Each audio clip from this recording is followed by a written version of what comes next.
Coming up on AC Media. But artists baffe tuzenga tukibagamba nti we have to be intentional about penetrating in other markets. Okay. Nti oli bwawulira Winnie Nwagi ng'ajja mu London, Abannakenya bajja kuvaayo, aba South Africa bajja kuvaayo, Abanyanda bajja kuvaayo, nga bolaba mu Nigeria nti asika n'abazungu ne bakola ki? Ne bajja. Kitegeeza oli asobola omutegeka mu Otto Arena. Otto Arena etuuza abantu emitwalo 3. Kati omuntu asobola okukubira kapasite ya Otto Arena ne bwakugamba ayagala tambulira 15,000. Ate naye ng'ayagala y'omutwalo. Ne private jet asobola ogikusa n'obalamu nga kikola ki? Nga kikola. Naye nga tukyali mu Royal Agency yaffe nga gye tukuba. Obalamu omusajja okuteekamu ennyazi ziba nnyingi amazima tukkirize. Nze njaga business ng'eri fair nga buli omu akola. Nga buli omu afuna. Ziba nnyingi ti akuwe ky'ogwana naye waliwo ky'olaba nga kiri too much. That is too much to ask. Oba yaga business class. Bwe singa We inspire. So, amanya nedobozi nabulime Esther SC wanaku atalk with SC. Kubuza ko mindset change. Kubuza ko gwena wosinzo kubanga travel. Thank you so much. Gwena atrabira mu nsi ezinjawulo, atrabira mu Gulf countries, atrabira mu Europe, atrabira mu America, atrabira mu Canada. Tubabuza ko mikono gyaffe tugenze tugifuna. Bambi mwe bali tulaba, mwe bali commentinga, mwe bali tuwabula. Tubasubiza nti waba waganye tujja kuterezaawo ddala naye olunaku olwali reminded mu mindset change era nga ndina omukulu Kasirye Adam. Tusense okulaba Mr. Kasirye Adam. Nange obasanga. Obuze naye obula naye kasaffe twogera. Awewambamuko olaba abantu abasinga abakola content kye batamanyi kimu. Bw'olabika ennyo naddala nga si gwe host kati gw'oli host. Kati bw'obanga toli host naye ng'olabika nnyo osukka. Abantu nakugaba bono kiki watutamye. First of all osobola okutama. Second of all osobola okwogera ebitakwatagana kubanga you have to have something to say about anything. Okitegeera bakuyita kocha. Kati oteekako ku distance ekirala ekyokubanga sivumirira bakikola naye nze kino kyenzikiriza. Ekyokubanga okyala wano okyala wali nti otuuka ekiseera ng'obudde obumala mu kukyala ku platforms zino omaliza gwe tolina kyokoze ng'omuntu. Tobola bosanga omuntu ng'omulabye ku screen y'emirundi n'emirundi naye indedde nga talina kyamaanyi kyakola kikyayina. Kati oteekeddwa okubanga okyala naye ate obudde n'ogenda n'obuteekako ate mu kuzimba kampani ye ey'engoye. Ng'okyala ate obudde n'ogenda n'obumalako ate mu kukola bizinesi zo ki endala. Nti kati nze nina kye njagala okuzimba ng'omuntu. Nti njagala brand ye neezimbibwe erinnya linnyambako okwa-attractinga business. Kuba eriyo abantu abanguzeeko engoye as a result of my brand. Twabadde ne fundraiser yaffe eya comedy abantu ne bagula tiketi naye wagulayo ku tiketi as a result of my brand okuba nti nze Kasirye owaleero. Kati obwo obudde mba sisobola buteekamu kugenda na kuteekamu causes ze nzikiririzaamu singa mbanga nina okubeera ate buli wamu buli kaseera. Kati lekamu ne space n'abalala bakole naawe okole ki obeko byokole byala. Kubanga bwonkubira nga siriiwo kitegeeza olina omulala gw'ojja okuyita atwala opportunity eyo. Naye ajja alabe endowooza ye naye ekole ki eyitewo. Wali we banankubira nga siriiwo platform tegenda wummula. Eriyo omulala ajja okujja naye akole ki kubanga ebirowoozo byaffe bonna ababeewaddeyo biba bikola ki biba byetaagisa. Kitegeera kati tetulina kulemera nnyo mu butebe buno tubuwanyise. Tuulawo olumula tuulawo n'omulala atulewo toli host. Okitegeera kuba naffe kati okuba nti olwaleero tuli wano eriyo abaavaako ku katebe ne baddako wabbali. Golowooza singa bajemusi proper basigala bakyatuula ku buno singa tutuula naye they have elevated. Bawiriyamu ne yeesikamuuko kati naga okke nammwe mukwateemuuko. Okitegeera n'abalala ab'enjawulo abazze bakola ki nti olwaleero muganda wange walewale ali ku evening cruise naye nga ekyamuleetera okubeera awo nti wali ku night radio omugenzi Emma Katonda amutujja ku maaso DJ Emma wabanga tewali akola evening cruise ne basika dictator Maka ne bamuzza wano wale n'afuna chance etuula wali dictator Maka n'amala n'ava wano ne yeeyongerayo wale n'afuna chance evaali n'akola ki n'akkako wano. Kitegeera kakitegeeza wale wavudde nawe walina okuddawo omulala. Kati contribution yonna gye baba bagenda okukola asobola okukola esinga kweno oba obutasinga naye at the end of the day abantu ab'enjawulo rotation yebaawo. Kikola rotation tuleme gisaba mu byabufuzi byokka. Nembirala byetukola rotation ekole ki tokivaamu ne elevate. Obadde muyimbi ng'oli competitive nnyo ng'oyimba elevate to the executive level, tandika company obeere nga gwe manager nga babeno niwe bakola. Okitegeera era kyogera nyo nga singa abayimbi ab'amaanyi be twalina bonna bali abana abataano kubanza nja kubalira Bobby Wine, Bebe Cool, Jose Chameleone, Juliana Kanyomozi, Irene Namubiru. Oshitegeera. Singa bonna ba elevating into executives nga labels weziri singa tukola ki? Nebava mu kale nebava music. Oba tovudde mu music, oba oli mu music still, but you are very elevating. Kale nova mu kazindaalo. Ate era osobola n'okusigala ng'okolayo ennyimba zo 2 mu mwaka ng'oli recording artist. Kyozikola ne zijja ne zitambula, naye gwe n'omanya nti concentration ye eriwa gwe kitegeeza. N'ebivulu kwe balina okuyita biba kubanga bibiina kubanga byamaanyi nga ne ssente nnyingi kubanga bakimanyi you can survive without okuba n'ekivulu kya buli nnaku. Ate era ng'olina abaana nga 3 batambula okola ki? Okola kitegeera. So spirit y'okwerevate nga tulina ogikola, structure tulina ozizimba. Wadde nga tuli mu system eri awo bwetyo but there is something we can do. All the hope is not lost. Tulina okulavuleginga ku ekyo ekikola kyekiriwo.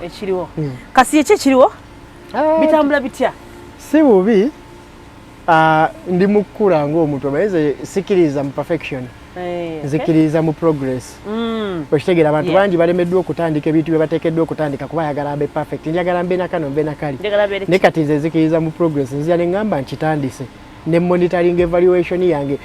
Nkola evaluation yange buli nnaku leero neeyongeddeko ki.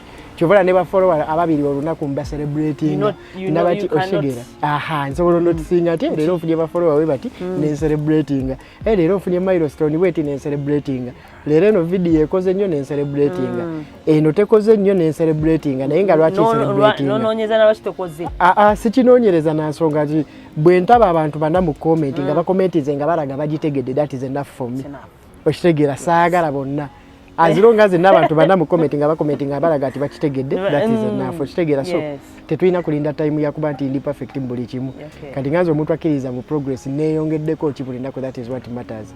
So nzikiriza okusinziira ku evaluation gye nkola buli nnaku ndi mu kweyongerako on a daily.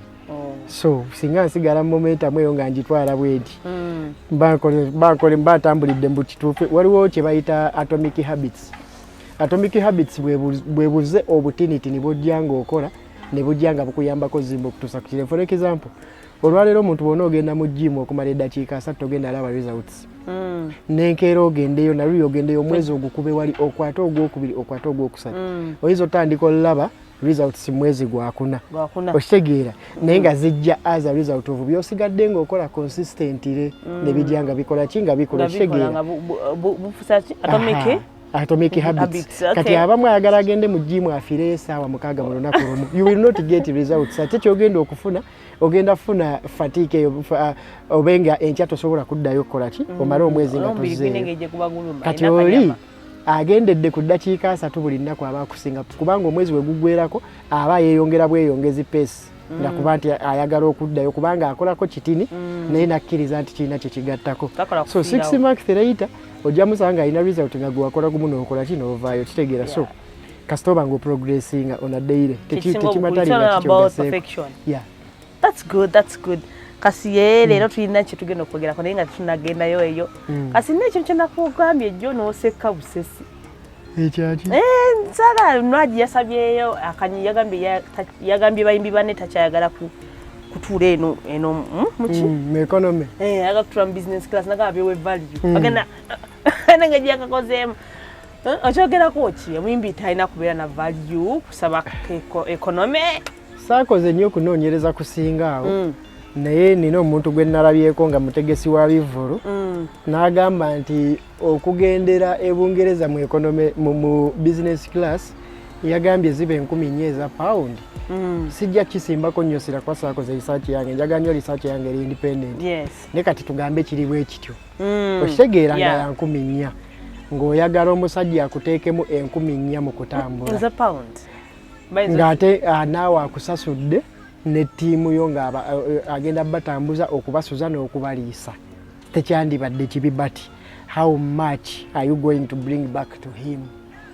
Oyina capacity esika bantu bameka okuleetawo emitwalo 3 ebyo. Tiketi yo gy'oyimbira ya ssente mmeka era abantu bameka b'osobola okusika. Ogenda yimba kisaawe osobola kuyimba main hall oba osobola kukuba house party. Kati bali abasajja betwegomba bebawe ebyo era bagenda omuleeta nga asobola okwa-attracting abantu nga bangi. Value for money waliwo kye bayita ROI, return on investment. Buli investor nga tannateekamu aba ayagala nnyo okubala what is my return on investment ROI.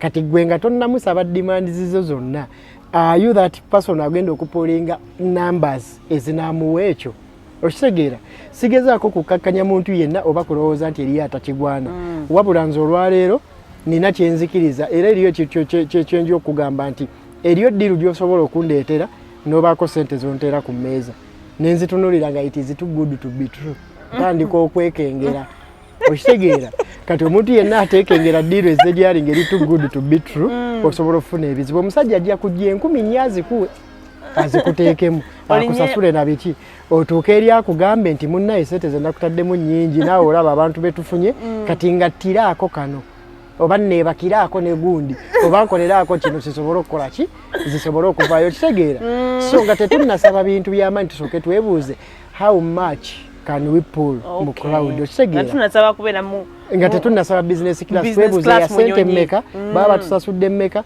bagenda teekamu mmeka mu tusuza ate tusobola kusika abantu benkana ki ba artisti baffe tuzenga tukibagamba nti we have to be intentional about penetrating in other markets nti oli bwawulira Winnie Nwagi ng'ajja mu London Abanakenya bajja kuvaayo aba South Africa bajja kuvaayo abanyanda bajja kuvaayo nga bolaba mu Nigeria nti asika n'abazungu ne bakola ki ne bajja kitegeeza oli asobola omutegeka mu Otto Arena etuuza abantu emitwalo 3 kati omuntu asobola okukubira kapasite ya Otto Arena ne bwakugamba ayagala tambulira 1500 ate naye ng'ayagalayo omutwalo ne private jet asobola ogikusa n'obalamu nga kikola ki nga kikola naye nga tukyali mu Royal Agency yaffe nga gye tukuba obalamu omusajja okuteekamu ennyazi ziba nnyingi amazima tukkirize nze njaga bizinesi ng'eri feya nga buli omu akola ziba nnyingi ti akuwa ekyogwana naye waliwo kyolaba nga kiri too much that is too much to ask oba yaga business class bwe singa kituufu eba mu ssente ezo zeyakoze eki